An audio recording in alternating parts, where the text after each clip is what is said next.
एक खेकडा समुद्रकिनारी चालत होता आणि त्याच्या पायाने पडणारे निशाण बघून तो खूप खुश होत होता.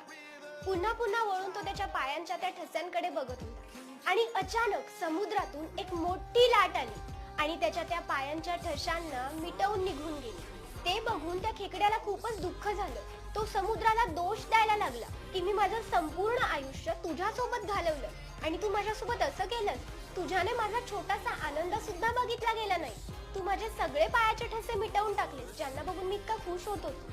यावर समुद्र म्हणाला की तुझे पायाचे ठसे बघून एक शिकारी तुझी शिकार करण्यासाठी येत होता आणि तो येऊ नये म्हणून मी लाटेने तुझे ते ठसे मिटवले. आपणही बऱ्याचदा समोरच्याची परिस्थिती समजून न घेता त्याला दोष द्यायला लागतो आणि बरेचसे नाते तुटण्याचं हेच कारण असतं, गैरसमज.